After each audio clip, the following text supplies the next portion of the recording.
श्रीगुरुभ्यो नमः। श्रीपरमगुरुभ्यो नमः। श्रीमदानन्दतीर्थभगवत्पादाचार्यगुरुभ्यो नमः। श्रीडोलाविहारस्तोत्रम्। ब्रह्मरुद्रमहेन्द्रादि वन्द्यदिव्यपदाम्बुज डोलाक्रीडाविहारेण दिव्यानन्दं प्रदेहिनः।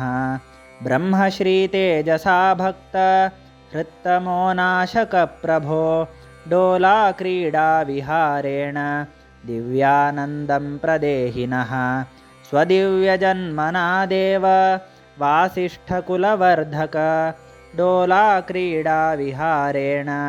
दिव्यानन्दं प्रदेहिनः।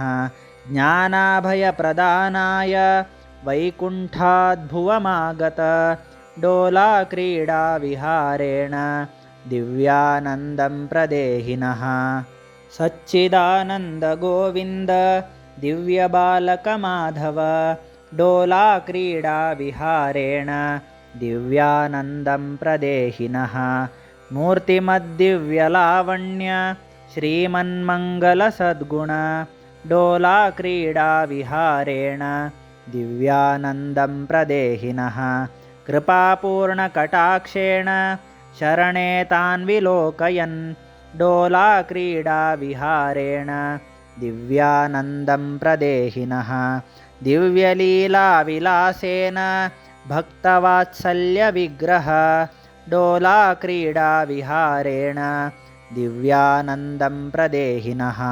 कालप्रियाभिदं क्षेत्रं जन्मना तव पावनं डोलाक्रीडाविहारेण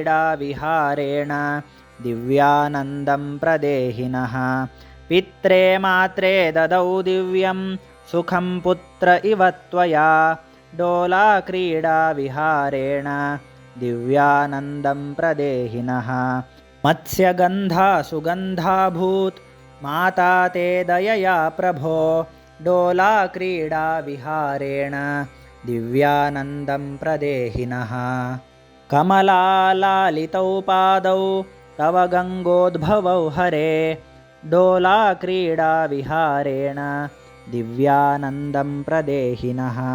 चन्द्रिकास्मितपूर्णेन्दु मुखं ते कर्षतेऽखिलं डोलाक्रीडाविहारेण दिव्यानन्दं प्रदेहिनः। चक्षुस्तव जगच्चक्षुश्चराचरप्रदर्शकं डोलाक्रीडाविहारेण दिव्यानन्दं प्रदेहिनः।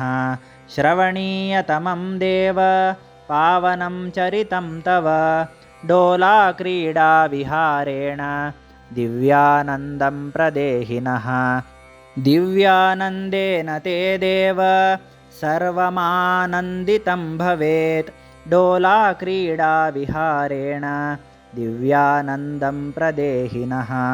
सकृद्दर्शनमात्रेण सन्तुष्टं सकलं भवेत् डोलाक्रीडाविहारेण दिव्यानन्दं प्रदेहिनः।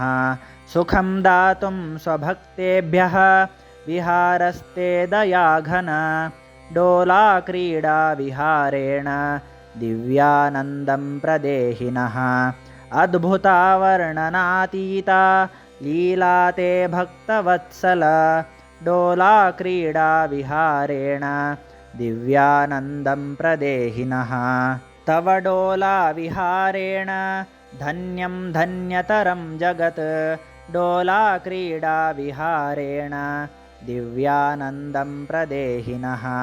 दुःखं जहि सुखं देहि सर्वेऽपि सुखिनः स्युः डोलाक्रीडाविहारेण दिव्यानन्दं प्रदेहिनः। प्रेम्णा सेवा यथा ते स्यात् तथा कुरु जगत्पते डोलाक्रीडाविहारेण दिव्यानन्दं प्रदेहिनः। दुस्तरं कलिमालिन्यं विलयं यातु माधव डोलाक्रीडाविहारेण दिव्यानन्दं प्रदेहिनः। सदानन्दचिदानन्द दिव्यानन्द नमो नमः डोलाक्रीडाविहारेण दिव्यानन्दं प्रदेहिनः। डोलाक्रीडाविहारेण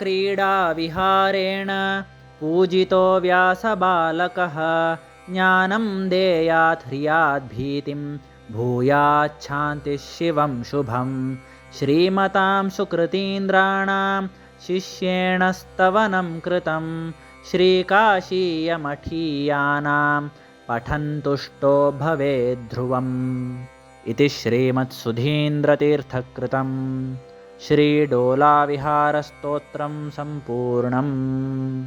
श्रीकृष्णार्पणमस्तु।